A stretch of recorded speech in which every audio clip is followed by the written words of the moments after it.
বিসমিল্লাহির রহমানির রহিম। যারা আমার সঙ্গে আছেন সবাইকে আসসালামু আলাইকুম। সবাইকে যে সাদা ঘাস ফুলের শুভেচ্ছা। আমার অবশ্য ওই মেজেন্টি কালারের ঘাস ফুলটা খুবই পছন্দ, তো সেটা আজকে ফোটেনি, তবে নাইমার চাইতে কানামা ভালো।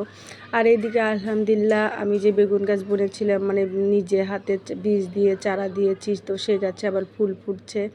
এর জন্য আমি খুবই খুশি। আমি অবশ্য খুব অল্পতেই খুশি হয়ে যাই, যেহেতু যারা গাছ বোনে তারা অবশ্য জানে যে একটু ফুল আসলে বা ফল ধরলে কতটা আনন্দ লাগে। আর গাছটা খুবই ছোট, এখনও 1 হাত পরিমাণে হয়নি, তারপরও যে সে গাছে ফুল আসছে এই জন্যে আমি মহা খুশি। আর তেমন কোনো যত্নও করা হয় না, কারণ এখানে তেমন রৌদ্র পায় না। যা হোক, যা হয়েছে তাতে আমি আলহামদুলিল্লাহ। আর এদিকে সকালবেলা গরম গরম নরম নরম ভাত, আর এই যে ছোট্ট চিংড়ি মাছ দিয়ে মিষ্টি কুমড়া, পটল ভাজি। তো পটল ভাজি আমাদের পরিবারের সবার খুব বেশি পছন্দ, তো এটা দিয়েই সকালে আমাদের নাস্তা পানি শেষ করছি। তো সবাই খাওয়া শুরু করে দিয়েছি। আর নাজির চালের ভাত একটু নরম নরমও হয়ে যায়, তবে এই ভাতটা কিন্তু ঠান্ডা হলে একটু মজা লাগবে না। একবারে গরম গরম ভাপ উঠছে, এই অবস্থায় কিন্তু আমরা খানাপিনা শুরু করে দিয়েছি অলরেডি।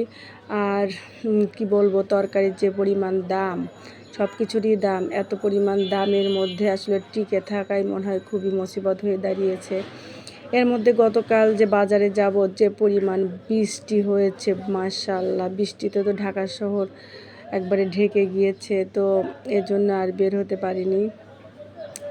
যা হোক, এটা দিয়ে আমাদের খানাপিনা চলে যাচ্ছে। আর মিষ্টি কুমড়াটা খুবই পুষ্টিকর, এটা আমার খুবই পছন্দের খাবার। তো মেয়েরা এখন আর মিষ্টি কুমড়া ধরছে না, তারা ওই যে পটল ভাজি দিয়ে খাবার শেষ করে ফেলছে।